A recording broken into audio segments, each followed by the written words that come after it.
This is Spiritual Reality Plainly Seen, the podcast that takes a look at spirituality in our lives and the world around us.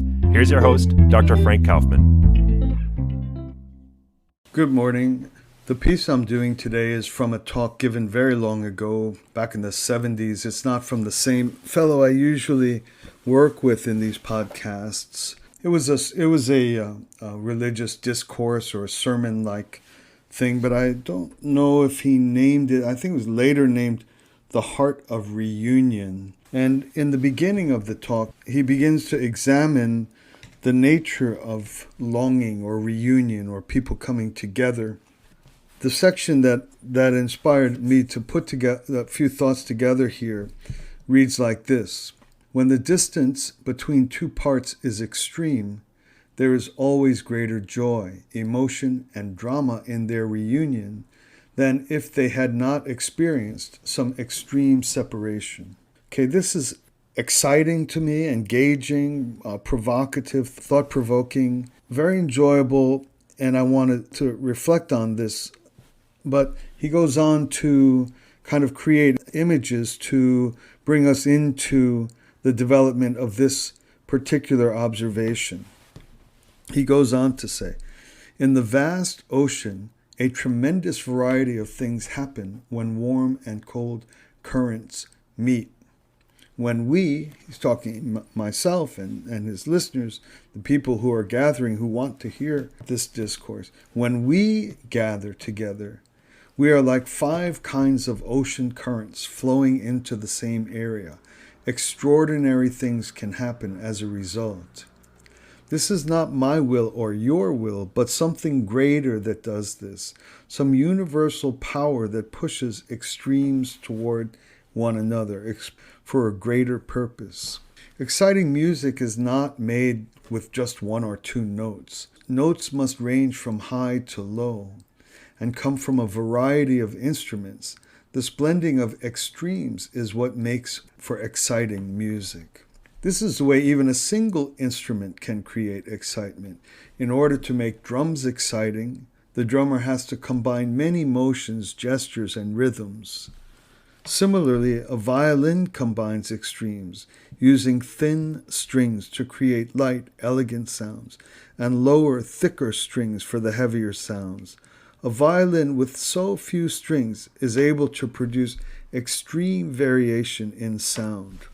Okay, so this is a long talk, and this is the very beginning of the talk. And it's just an observation that arises as the gathering is settling down and the speaker begins to present, because the hearers, the community gathered for the discourse, had not seen him for a long time.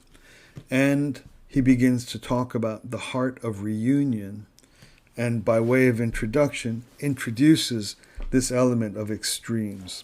And it thrills me, and it's enjoyable to me, and I believe it's highly pertinent not only for pure spiritual life and pure spiritual pursuits and the pure elements of self-development, self-reflection, guiding my own personal disciplines and growth and regimen, and guiding my human relations, my interpersonal relations, my family relations. But also it strikes me as particularly important in the current moment in world affairs. So let me kind of build these out. Reunion it's always delightful in an arena of love, presuming it's a person you want to see or you've missed. I guess if you're brought back into the company of somebody you hate, that's not delightful. But I'm talking about that you've been separated, you miss one another, you're waiting to see one another, it's been a long time, you're working off of your recollections and your pleasant thoughts and memories, and just wish the person were back with you. That's reunion. And the moment of reunion is thrilling. It's really, in a certain way, it's the most wonderful part of life. It's the best moment because something rich and wonderful is fulfilled when you see someone or something that you've missed. And so the speaker mentions that there's greater joy, emotion, and drama in the reunion when there has been extreme separation. If it's a long time, the reunion is even more intense. Or you've been very far away, or there were circumstances that you didn't know that you'd be able to get back together. If there's extreme separation of some fashion or another, the reunion is more explosive. There's greater joy, emotion, and drama in the reunion. I've often told friends that one of my favorite places on earth is at the gates in airports where people look to see when the person's getting off the plane, who they're waiting for. I love being there. I could spend the rest of my life at one of those airport gates because every reunion is so much fun to behold. The little ones breaking out of their mom's arm and running up to grandma, or lovers have been separated. Who knows? Could have been a short visit. No one knows the story behind it. You're just witnessing this kind of unvarnished delight and excitement. In fact, those moments of reunion are so emotionally overwhelming that if you'll notice at these places, at these occasions, like the waiting gate at the airport, people very quickly dive way down into the mundane, and because the emotion is just too much almost. So they'll have their big hug, they'll have their big moment, and they instantly start saying, oh, we were on the runway for 10 minutes, or I had to wait forever for my bags. It immediately kind of just build up, put something there to kind of suspend this overflowing burst of heart. And then they can rebuild their relationship around the practicalities and mundane tales of inconsequential phenomena, like how long a bag took to hit the carousel. Anyway, back to this set of thoughts that I'm putting together. So the speaker's identifying that extremes of separation intensify the joys and the emotion and the drama of reunion, and then kind of goes off on extremes themselves, like the extremes that make exciting music, even in a single instrument, or the extreme ocean currents. The oceans have these massive streams, cold streams and warm streams. Usually they're just running in oceans like superhighways of currents, not streams, currents. But in certain places, these currents collide or crash where warm meets cold. And it's in those very places that the most dramatic oceanographic and marine biological phenomena are occurring, right at these points of cold and warm ocean currents. That's where things are exploding in terms of biological development. Similarly, clear water and salt water meet, or in those meeting places. A lot of marine activity in these places between salt ocean currents and inland clear water. So what I wanted to observe today, how it relates to our personal life, concern two related things that came up in the text I just read. One is the statement, this is not my will or your will, but something greater that does this, some universal power that pushes extremes to unite together for a greater purpose. That observation is extremely profound. And then the second thing I wanted to discuss has to do with the tendency for us to seek less extremes in our life, to seek greater comfort in our life, greater constancy in our life, that what we think we want, we don't want things to go extremely high and extremely low. We like the median. We like the constancy.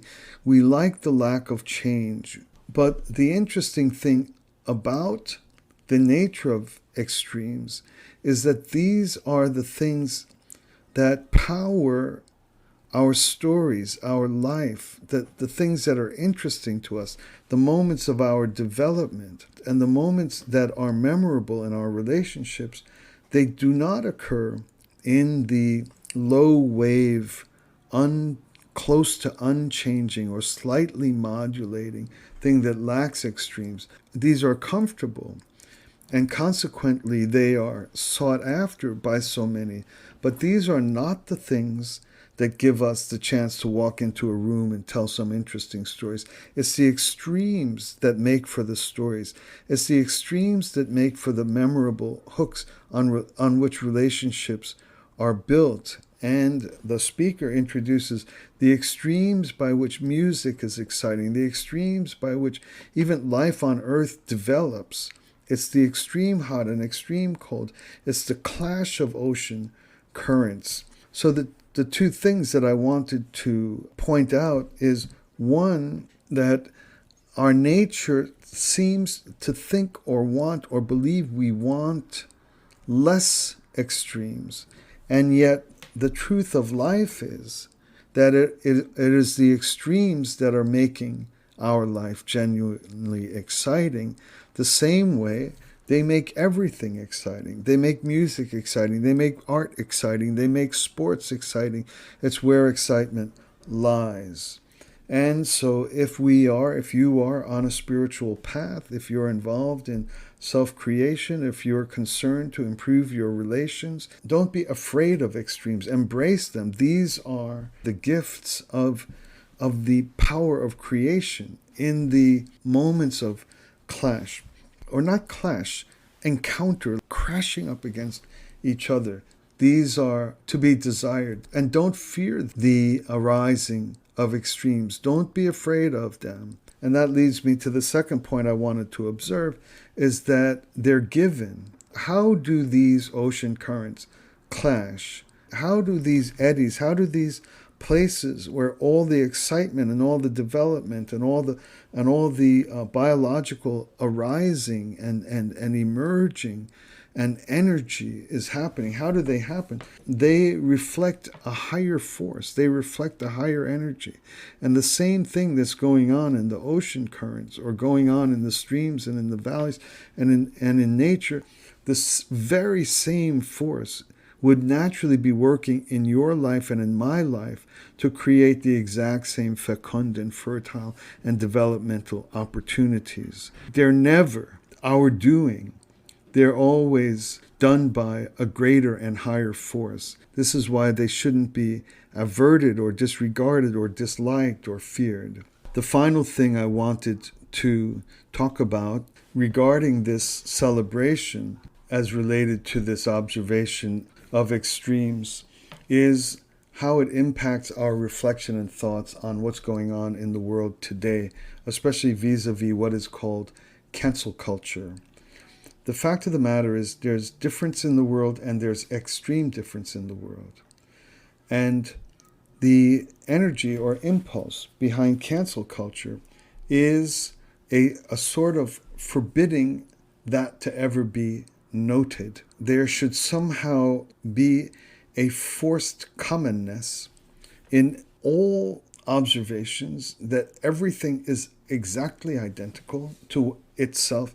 And if you ever dare to have observed a basic difference, even an extreme difference, between different cultures, different races, different genders, this is the definition of the height of criminality, to observe difference. And yet, what this reading suggests is that it is precisely the extreme differences which are the foundation of genuinely exciting, genuinely delightful, genuinely productive, genuinely creative encounter.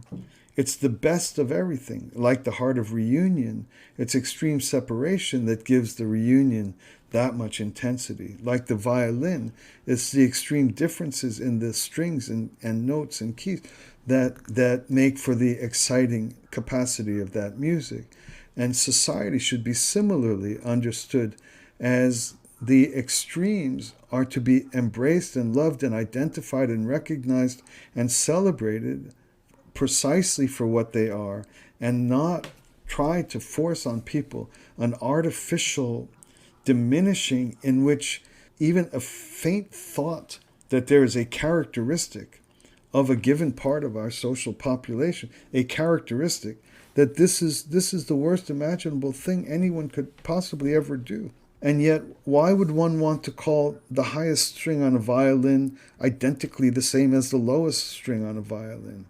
It's precisely that they are different by nature, and different in their relationality, and different in their functionality, and different in what they can bring to the function of the instrument, that makes listening to great violin compositions and performances as you can do this forever. You can be transported into a trance listening to great violin. And society similarly should be trance-like in seeing the beauty of the highs and the lows, of the fast and the slow, of all of the different parts.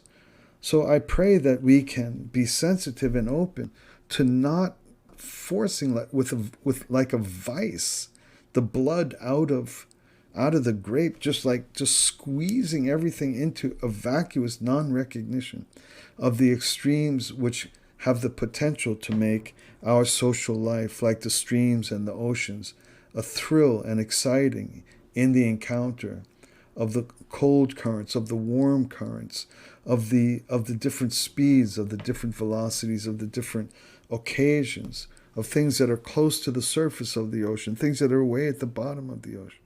This is the nature of reality, and the interaction of distinct and recognizably distinct things are where our greatest joys and greatest drama and greatest excitement and greatest stories will arise. Thanks a lot for listening to this. I'll talk to you again soon.